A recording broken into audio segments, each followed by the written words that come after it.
ಆತ ಇವತ್ತು ಒಂದು ಮಾತು ಇವಾಗ ಹಿಂಗೆ ಮಾತಾಡ್ತಾನೆ. ಇವತ್ತಿನ ಪ್ರಕಾರ ನೋಡಿದ್ರೆ ಎಲ್ಲೋ ಒಂದು ಕಡೆ ಶಿವಕುಮಾರನನ್ನು ಸನ್ಯಾಸಿ ಆಗ್ಬಿಡ್ತಾನೇನಪ್ಪ ಅನ್ನೋಂಥ ಪರಿಸ್ಥಿತಿಗೆ ಕಾಣ್ತೈತೆ ನಮ್ಮೆಲ್ಲರಿಗೆ.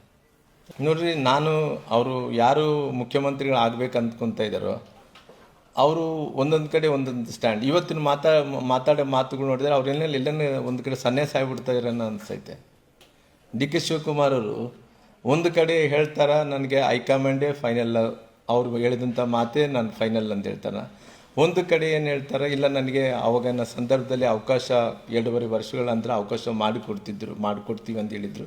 ಇವಾಗ ನನಗೆ ಅದನ್ನು ಕ್ಲೇಮ್ ಮಾಡ್ಕೊಳ್ಳೋ ಸಲುವಾಗಿ ಅವಕಾಶ ಸಿಕ್ಕಿದೆ ಅಂತೇಳಿ ಒಂದು ಕಡೆ ಹೇಳ್ತಾರೆ. ಅವ್ರದ್ದಾದಂಥ ಶಾಸಕರ ಕಡೆ ಅವರು ಹೇಳಿಸ್ತಾರೆ, ಇಲ್ಲ ನಮ್ಮ ಡಿ ಕೆ ಶಿವಕುಮಾರ್ ಅವರು ಮುಖ್ಯಮಂತ್ರಿ ಆಗಬೇಕು ಅಂತ ಹೇಳ್ತಾರೆ.